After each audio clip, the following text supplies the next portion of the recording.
tea time on Monday with me. It's so fabulous to see you guys. Happy Lunar New Year. Happy Year of the Wood Dragon. May they bring you all great wishes and happiness. Oh my gosh, I had a fantastic weekend. I had a blast this weekend. I got in a lot of social time. I mean, a lot of social time. Let's see, was it Friday?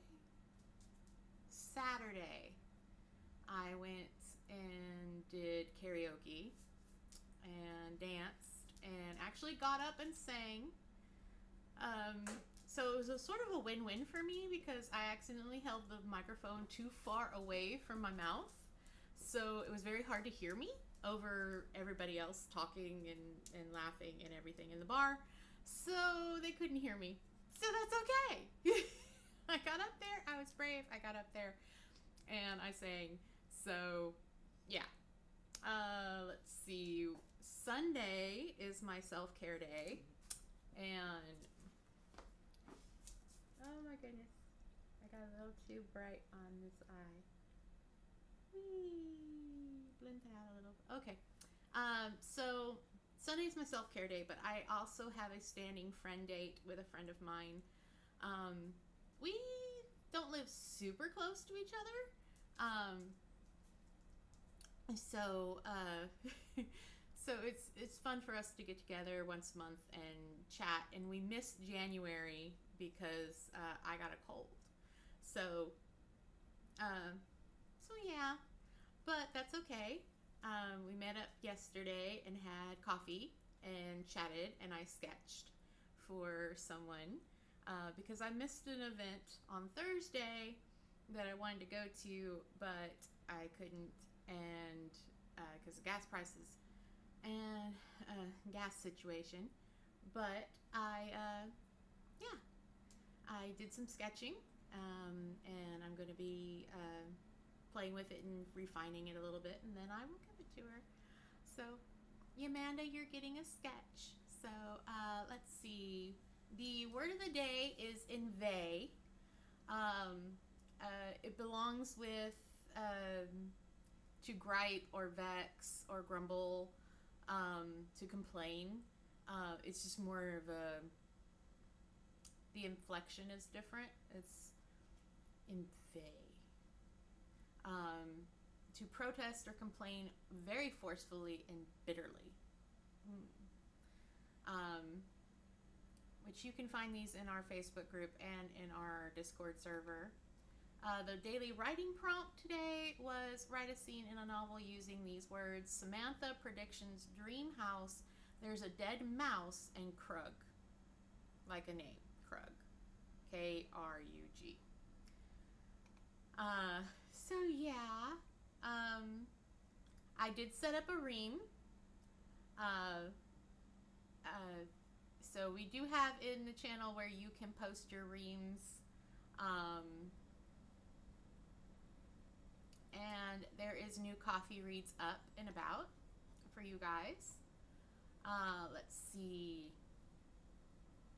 Oh my goodness. So what's been inspiring me lately is what I've been watching.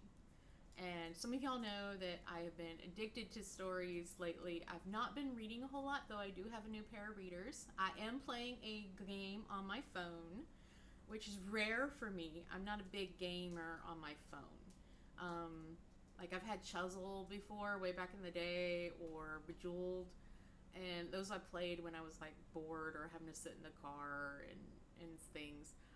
But I am actually playing Love in Deep Space right now, along with my roommate.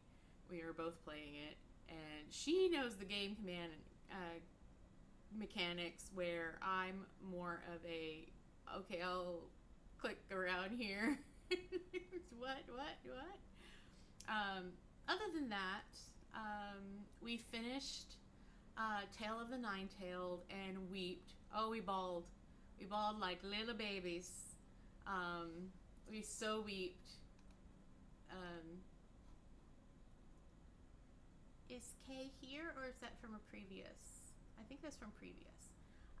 We're watching Word of Honor, which is a Chinese drama, or Chinese historical piece. I have English breakfast this morning. I got up late, so I didn't make a good tea, but next time. It's similar to Untamed. It's like in the same bracket, but it's called Word of Honor. The two leads are very handsome. We are still watching Alice in Borderland, but we've reached a certain point where I'm terrified to continue watching because I don't know who all has plot armor and who doesn't. I'm assuming Alice does, the main character.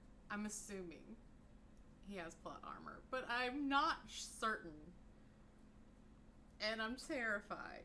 Let's see. I finished Pit Bay.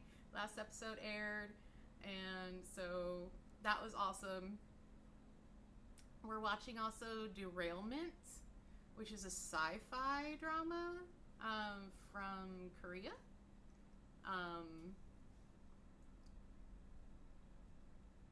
I finished Mr. Heart, finished Color Rush and Color Rush 2, watched Behind Cut. I don't think it's I think it's just Behind Cut. My Dear Gangster Oppa, I finished. Finished Tokyo in April is this month. Finished Where Your Eyes Linger, which was really good. Finished Only Friends yesterday, last night. I finished that story, which was really good. Really, really good. And the dynamic between the friend group and yeah, I really liked Book's point of view that I'm interacting with this one friend for my other friends, but don't expect us to be friends anymore because I need to take my life seriously, and you are toxic, and how you make me feel is toxic because of what you did, and you don't do that to a friend. You didn't care. So it was really good. The dynamics between the friends was awesome. I'm currently watching I Cannot Reach You on Netflix, and we just started last night My Demon, which is a Korean drama on Netflix. So I Cannot Reach You is a Japanese BL on Netflix, and My Demon is a Korean drama on Netflix. So you can check those out if you have Netflix.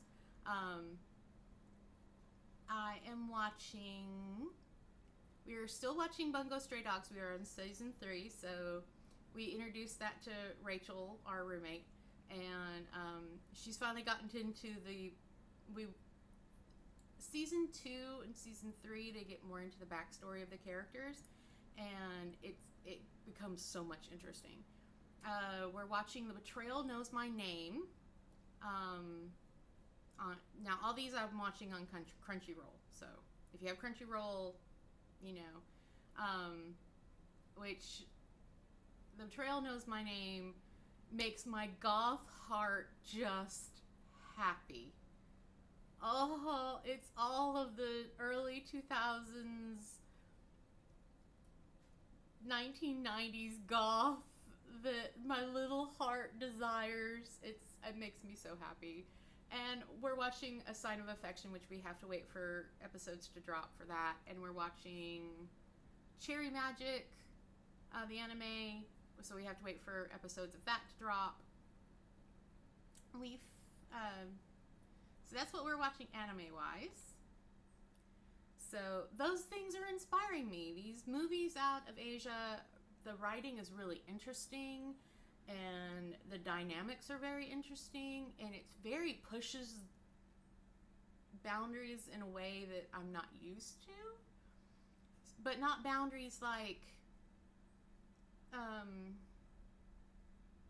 just really good storytelling in a lot of respects, and it's really inspiring me.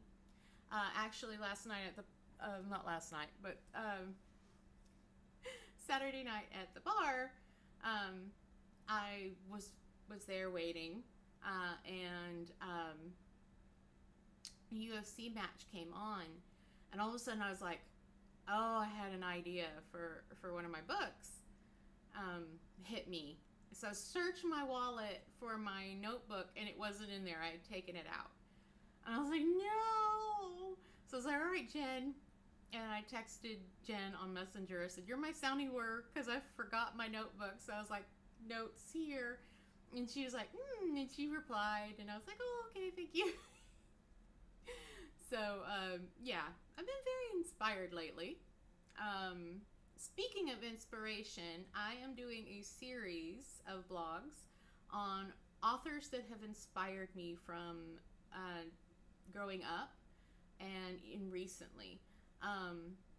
So right now I'm doing sort of the ones that I remember reading when I was in middle school and high school.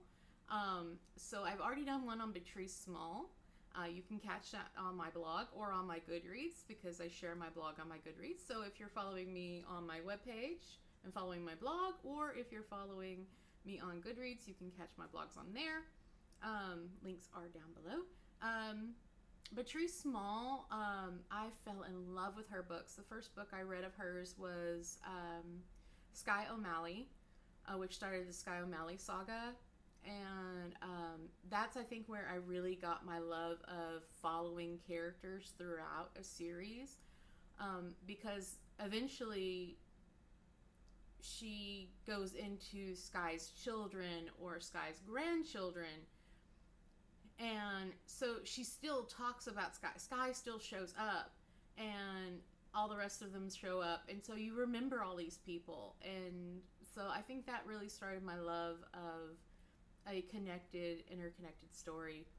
I also fell in love with her Kadan story, which means wise one, which was very interesting. And she did a lot of research on ancient harems, and not, like recent, but, back in the Empire, harems and how they were ran. And it was absolutely brilliant. And following this one girl who was sold from Scotland. Well, she's Scottish, and she gets sold in a market, but she gets bought by an imperial eunuch who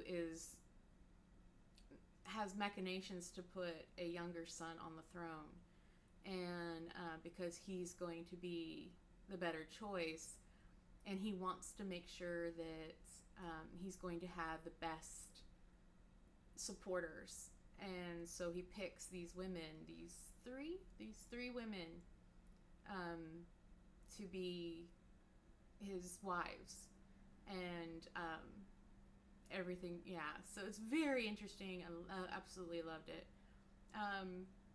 If you haven't checked out the O'Malley saga, you should. But yeah, Patrice Small crafted some beautiful books. Really loved. She did add a lot of food. I did remember I used to skip her food sections because she would describe like a whole meals menu, and she did a lot of research into medieval meals, and how they were done properly. But when I was younger, I didn't. I skipped over a lot of that.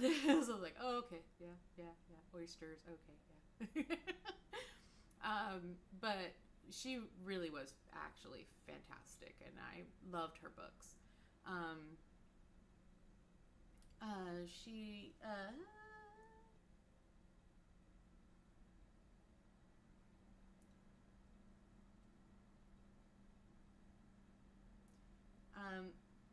One of the things I'm also talking about in those series of blogs is that I know some of you have heard me talk about this, but my parents didn't censor me when it came to what I watched or read and things like that. So I was reading historical romances when I was young because I was picking up what my mom read and my grandmother read. And they'd have leftover books, and I'd pick them up and read them. My family was like, if you think you can read it, you can have it. And my dad introduced me to The Hobbit. My cousin introduced me to Interview with a Vampire. I read that repeatedly, year after year after year. And I started reading that. I started listening to the audiobook of that when I was about 10 or 11. Yeah, so my reading comprehension level was very high. And I didn't realize that. I should have. The fact that I could read Shakespeare from a young age. By the time I reached middle school, I could read Shakespeare. I could pretty much read anything. Anything that was in English.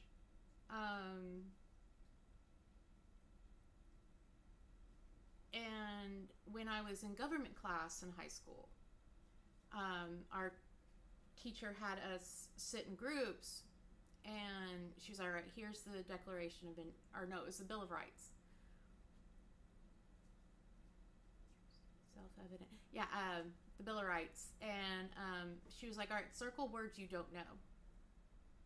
And I didn't know that it was very rare, and it still is very rare.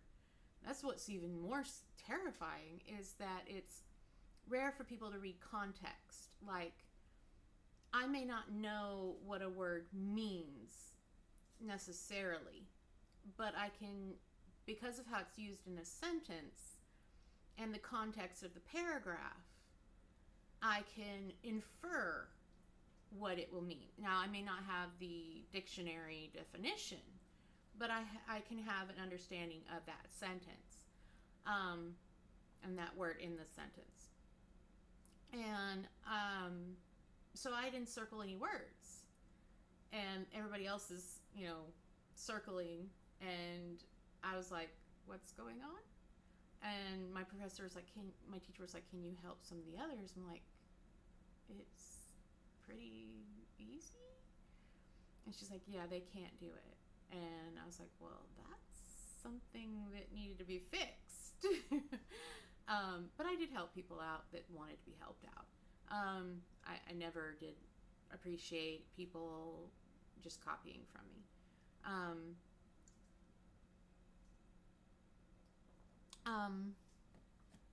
So I should have known that, but I didn't realize it technically, on a technical level, until I went to go to college. I went to a community college first and got my Associates of Arts. And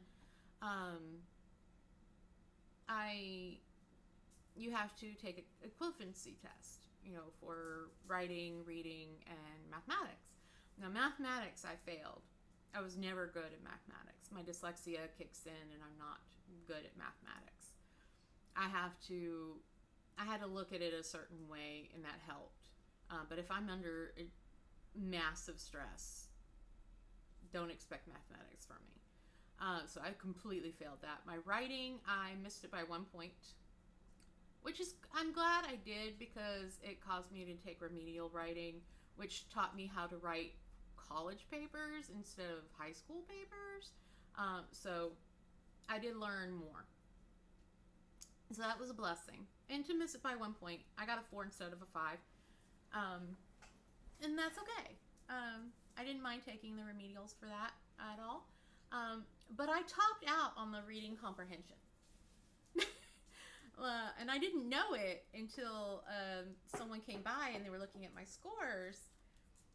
AJ, go lay down. AJ, go lay down. Come on. Go lay down. And they were like, you almost topped out. You almost have the top score in writing. You can't go much higher. And in reading. And I was like, really? So all those years of not being censored when I was young, and if I thought a book sounded interesting, helped me read in context, because I may not know what a word meant, but I had to figure it out. And my dad was very much of, I'm not just going to give you an answer. I want you to learn how to figure these things out. So go look it up, or, figure it out based on what they're saying, which helped me read Shakespeare. My sister was big into Shakespeare as well,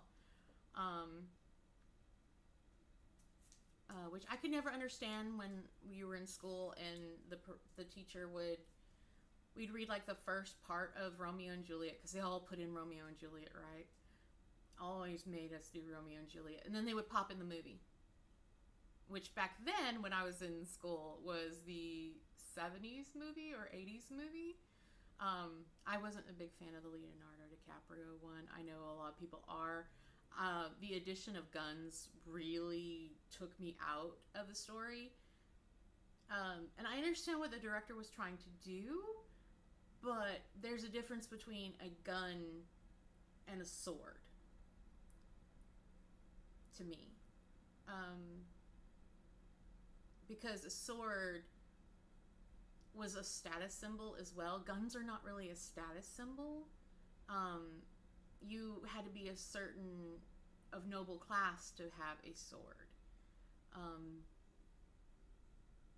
And yes, people can be trained in guns and be uber, but to be a sword fighter and to be really good at it requires your whole body. It's not just let me pull out a gun and know how to sight it and things like that.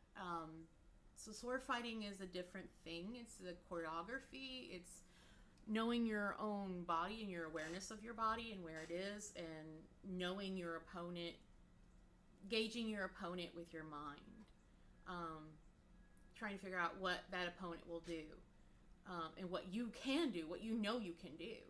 For instance, if I actually know Western sword fighting. I would love to learn Eastern sword fighting. I think it's absolutely gorgeous. But I know Western European.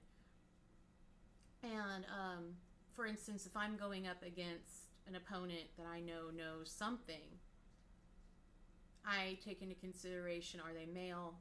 Are they female? And the reason being is that men tend not to move their legs. They don't bounce as much. They take a heavier fighter stance often, unless you're dealing with somebody who fights with a rapier or is in fencing. So it depends on what sword they're using. What sword did they pull out? Did they pull out a rapier? Did they pull out a fencing foil? Did they, or did they pull out like a hand and a half, or a two-handed sword, or a claymore, or like somebody with a claymore is going to have way more reach. I need to make sure that I'm not going to be within that reach. I need to either be in his guard, like really close up, so he doesn't have all that reach on me, or I need to be further away and wait for good openings. Can I be quicker? How does that person move? So you take a little while to get to see your opponent. And so having a gun just to me wasn't the same. It was too aggressive. It was just too easy. It took out the mental chess game that is using a sword with someone. And yes, you can make mistakes with a sword, but every time you pull a weapon, a bladed weapon, you're going to get cut, you're going to get hurt, and someone can die. That's often why a lot of times someone will say, I don't pull my blade unless I plan to have it blooded. That's why an athame is an athame and a ceremonial sword is a ceremonial sword. When you pull those, they never touch blood. So yeah. And I will have a new blog for you this week. Last Wednesday, my server for my host site was down for maintenance, so I could not post the blog, but I will have a new blog for you. It is about Amanda Quick. It's part of the author series.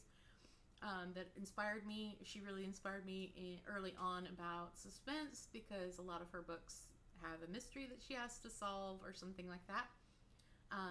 So I read a few of hers back in the day. So that's who the next one will be about. If you want to know my morning routine when I don't sleep in, I have another blog titled Unveiling the Creative Dawn, and it follows me throughout the morning and what an average morning for me is. Even my alarm clock in the morning sound. So check that out too. I would love to see that. By the way, If the Seas Catch Fire is out for pre-order. We are very close also to having the charity cookbook up. It's been a nightmare, but we're getting there. We're getting there. I spent 2 hours on Saturday. 2 hours trying to get it uploaded and get it happy. Printers. But yes, If the Seas Catch Fire, book 3 in the Fire series from me is out for pre-order. This is Stephen Mallory's story. You do not want to miss this. So pre-order as soon as possible, because it's just so cool to finally tell their story. And I am so bad to Steve. It's so refreshing when you finally learn, when you finally, everything's okay. This week on Valentine's Day, February 14th, in 2 days, is Into the Fire's birthday. Can you believe it? Oh my goodness. I'm so super excited about this.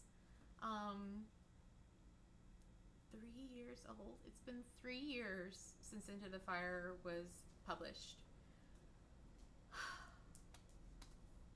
Will you stop? Or is it 4 years? 3 years. 3 years. H, go lay down. Go lay down. Go lay down. Go lay down. Go lay down. So it turns 3 this year, in 2 days. If you haven't read Into the Fire, you can always get it on Amazon. It's for 99 cents. It is on Kindle Unlimited. If you want to hear me read it, there is a playlist, Tea Time Into the Fire, where I read to you from the first book. So just like today, where I'm reading from the second one, check out that playlist. There is merch for Into the Fire. Check my merch on my site. I have new chibis for them. So yeah, I'm super excited about that. Don't forget to find out more about your book boyfriend, Travis, because he's adorable. But yeah, it turns 3 years old. It was published. Hold on a second. Let me make absolutely certain, so I can click on this to find out. It was published in February 2021.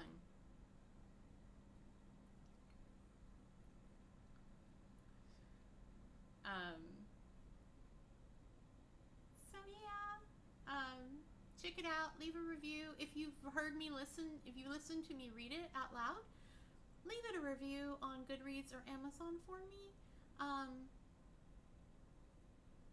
That would be awesome. I would love that. It would help me out tremendously. Let's see. I have infested the brain of my roommates with Stray Kids songs. The other day, Saturday, I think it was, my roommates had La La La from Stray Kids stuck in their head, but just that part. La La La La La La La. Stuck in their head. It was all my fault. Technically, though, it's all Rachel's fault because she started the rabbit hole that I went down. So it's on her. But yeah. Let's see what else is going on. I will be doing a live stream in March on the 22nd to show awareness for the store, our charity of the year. The New Year, New Chapter sale is still on until the end of February. So if you want to get these planners or my reading journal or my astrology seasons at this price, you need to go check that out because starting March 1st, they will go back up again. So yeah. Oh, there's Kay and Heather. Hi, Heather. It's good to see you. We'll be starting reading in a moment. AJ hears me talking and she's super excited about whatever's going on. I know I'm excited. I know. Wiggle, wiggle, wiggle, wiggle, wiggle. Wiggle, wiggle. Oh, my goodness. So, I think it's time for us to read. Let me get this going.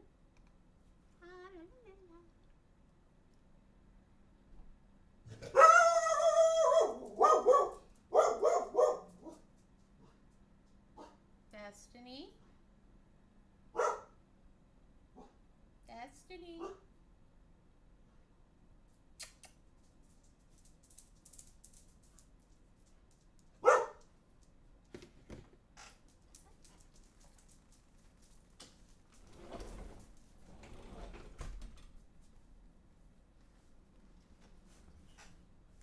If you don't know who these are behind me, this is Kirby. Brandy got me this Kirby. My friend. Very beautiful friend. It's good to see you, Heather. Yay! And this is Spade, given to me by Amanda. So, yeah. That's who those are. Which I'm going to be doing a green screen when I start my side hustle, which I will be doing conversational Japanese for Japanese speakers, so they can practice English. And so I'll be doing that soon, and I'll be doing a green screen behind me because I don't want to lose all of my background for you guys. Okay. On to reading. We are on chapter 26, and this is an Anna chapter. Sun slants through the blinds and into my eyes. Memories flood my mind as I remember finding Emmanuel in my apartment with a gun. A cool breeze slides across my body and I realize I'm naked, laying on a twin mattress on a concrete floor, a large drain in the middle of it. Peering around, I see black soundproof tiles on the walls and the foam triangles pointing into the room. A wall features a spigot with a garden hose attachment. 2 doors, one of which I assume leads to a bath suite and a barred windows, are the only exits, and they offer no hope. I have to hold out until my chance to get away, or Tony and the guys find me. They don't know who has you, a small voice whispers in my head. Emmanuel wasn't even on their radar. The same voice continues, and images of them searching at a loss fills my mind. I have to keep it together, no matter what, I say to myself. The jingle and clink of keys at the door, and I pull myself into the furthest corner of the mattress, knees up, arms wrapped around myself. I can do this, I repeat the silent mantra to myself. Emmanuel comes in, his long, lean body encased in a pair of jeans and a button-down white shirt. His lips are a thin sneer, and his eyes fill with disgust. Now that I made things right for my brother, you cunt, it's my turn to play, he says, his voice cold. Holding open the door, several women of different nationalities and heights, dressed in silky nightgowns, file into the room. They all have high leather collars around their necks, but no shoes. One carries a footstool and a heavy duffel bag. The other wheels in a cart with 3 trays full of items, indistinguishable from where I am. Another enters with a box in her hands, wooden with hinges and large rings bolted to the sides. The horror fills her face at the sight of me. That alone sends chills down to my bones more than anything else. though I can't imagine what the box is for. After the women place their items where he demands, they leave in grateful haste. He locks the door behind them and then pulls a scary black stun gun out of the duffel bag. You will do as I say, or you can dance on the floor for me. Either way, I'll enjoy it. Get up. Stand on the stool, he instructs me in a calm voice. Unfolding myself and walking over to the middle of the room, I glance up and notice hooks above in the ceiling beam. I take a moment to control my fear and weak knees, placing my foot on the stool and hop up and widen my feet to keep my balance on the top of the stool. Put your arms straight out in front of you. I do as he says. Being hit with a stun gun isn't something I want to happen, and he wraps chains around each of my wrists and clinks them tight with some kind of hook. Raise them above your head. I do, and he connects the shackles from each wrist to the hooks in the ceiling tight. So tight I almost have to stand on my toes. I know that if he removes it, I'll dangle by my wrists, my muscles tense with the knowledge of the pain to come. I'll not show this creature how fearful I am. Vowing silently to do my best to maintain some control is the only thing I have. Have you ever read of the case of Cameron Hooker? He asks me, and when I shake my head, he continues. It's a bit of an inspiration for me. He kidnapped a woman, made her his true sex slave. Too bad his wife turned against him, but then again, we wouldn't have learned about his beautiful methods if she hadn't. Something about his tone makes my body shiver uncontrollably. I've seen no one with this sort of look in their eye that Emmanuel has, not even Sebastian. I hate all these soft submissives and their contracts and rules, he comments almost blithely, bored perhaps, like he's stating some fact he believes everyone acknowledges without question. We wouldn't have any agreements between us. And the only rule is you do what I want. I stare at him as he stands there within arm's reach. To someone somewhere, he might even look pretty with his crystalline features and sharp sculpted cheekbones. But I see the hardness in his eyes and the cruelty etched deep across his face. He continues holding this one-sided conversation with me, like we're sitting down over afternoon tea. If you scream, no one's going to come and save you. And I might cut your vocal cords. Do you want to take that chance? I shake my head again. Speak when I ask you a question, he shouts. No, I won't scream, I say softly, past the dryness of my parched throat. Good. He bends down and removes the stool, so that I hang from the chains, my feet dangling. The pain is so sharp and sudden that a brief cry escapes my lips before I can strangle it down. The pressure builds in my wrists, and a shock of a pop, the taste of copper on my tongue, and the metallic fragrance fills my nose. I bite down on my lip to keep from crying out. He places a blindfold around my eyes, and my world becomes black, narrowing down to just the sensations of my pain, of the continued intense strain of my wrists.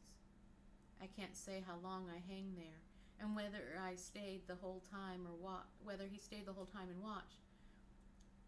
I must have passed out multiple times, but smelling salts brought me back every time. After what has to be hours, he puts the stool back under my feet, removes the chains from the ceiling hooks. I collapse to the floor, the edges of the stool dig into my sides, bruising my body, the blooming pain against the canvas of agony. Stand on the floor, he orders from somewhere nearby. Still blindfolded, I climb to my feet on the concrete floor. The rough, cool surface is a shock to my bare legs and the soles of my feet and hands. The click of latches opening, and then the weight of an object being placed over my head shocks me. I jerk away and he forces the box down roughly, scraping my cheek. The chains are heavy weights around my wrists as he lifts my hands up to the sides of my head, a smooth wooden surface beneath my fingers. He hooks my wrists to the rings on the side of the box. The rush of water being turned on fills the area, but muffled in the box over my head. The sharp, painful blast of ice-cold spray knocks me to my knees on the hard floor again, focusing on the sound of the wash, leaving me down the drain and the pain in my body. I try to ignore it, pelting my skin. The water shuts off, and the only noise in the room is the slow drip of it from me to the floor, and the rest of the excess draining away. The click of the door being unlocked, and then the slick scuffle of dress shoes walking away, and pivot at the door before he closes it. I'm alone again. Left kneeling in the water dripping and the echo of my breath in my ears. My wrists are inches from the sides of my head. I struggle to shift around on my bruised knees and scraped shins, trying to locate the mattress. Once I find it, curling into as much of a ball as the box will allow, mentally I retreat inside myself, stay there for as long as possible, moving away from the misery as best I can. After some time, exhaustion is a relief from awareness. The jingle of keys at the door brings me up from the safe space I created. My mouth is dry, the edges crack as I open my lips. Pain expands out from so many parts of my body that I can't distinguish one from another. Crisp pine notes of expensive cologne and the soft weave of linen slacks against my bare back induce me to shrink back. The click and soft shift of the hinges being opened fills my ears, the clank and the snap of the restraints being removed from the rings on the side of the box. A rush of fresh air as he removes it, and with it comes the mix of spices and cooked food assault my nose. I still don't dare to move while he removes the blindfold from my eyes. Cringing at the lights in the room after the complete darkness, I watch Emmanuel back away from me and take a seat on the stool I was standing on earlier. He motions to the tray on the floor near the mattress. It holds a plate covered by a silver dome, a china teacup, and an old-fashioned teapot, steam rising from its mouth. Eat, he says, his wickedly sweet smile filling me with anger. I move to the edge of the bed and attempt to pour tea from the pot into the cup, but my wrist can't or won't cooperate. Instead, it clatters back to the tray and the tea sloshes out of the spout. Let me fill you in on a few details on why your friends won't be finding you. Everything narrows down to slow, methodical steps as I continue to listen to him. I reach for the silver dome and have at least a little more success with removing it from over the plate. I cloned your friend's phone when we bumped into each other at the courthouse. Dryer wanted into my little club. Hacking your system was the price for admittance. It's such a shame they prosecuted him. He was so useful. He's bragging about all of his accomplishments to a captive audience, fascinated by his own genius. It all appears so surreal, like I'm playing a part in a spy movie from the 70s, and he's the evil villain, spewing his scripted monologue. I try to grasp onto that sense, to imagine how in the end of all those movies, the one who's captured gets rescued and lives happily ever after. But the films couldn't prepare me for this struggle. There's pain painting my jaw. I attempt to chew what scrambled eggs I get onto the fork and into my mouth, my teeth hurting from holding in all of my screams. Blackmailing Landon was a stroke of true genius. Turning him into my pawn, knowing he'll give your knight in shining armor all the information he needs about your abduction, it'll break him. And it's the best gift I've ever given to myself. He giggles like a psycho, speaking of shattering people. You can see now that they aren't coming for you, can't you, Anna? Something about the intensity of his gaze draws my attention away from the food. I stare right into his wild eyes as defiance fills me up inside. You're going to help me live out one of my biggest fantasies, and in the end, you'll die. Like the first woman Landon kidnapped, the one you interviewed for the job.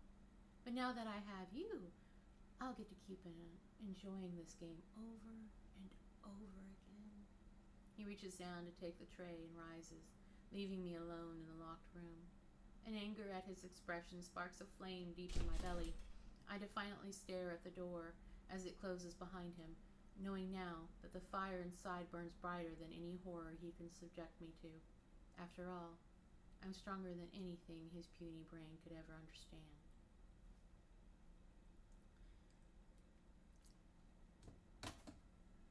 Your dog was protecting you very well. Thank you, Heather. No, she loves being with me. She loves to get love. She's my lovey girl. I hope you enjoyed that chapter. That's the scariest chapter, I think. I think that's the scariest chapter in the book. So, Don't forget that our author of the month is Miranda Magic. You can check her out on YouTube on Miranda's Cauldron. She runs sprints. Check out her social media. Share the love, because we remember, authors, we are not competing against each other. We are competing against yesterday. Try to be a better writer than you were yesterday. Learn something new from each other. Support each other. There is no competition amongst us. We just want to hold each other up. So I have enjoyed hanging out with you guys. I will see you Friday morning at 9 a.m. Central for writing sprints and productivity sprints. So look for those. They'll be posting up on Thursday. Agreed. Yes, Heather, agreed. All right, everybody. Take care. Have a fantastic week, and I will see you in the Facebook or the Discord. Check those links out down below for On the Wings for Writers. You don't want to miss our stuff. And we'll be having a poll very soon about what day and time to bring back live critique reads. So see you then.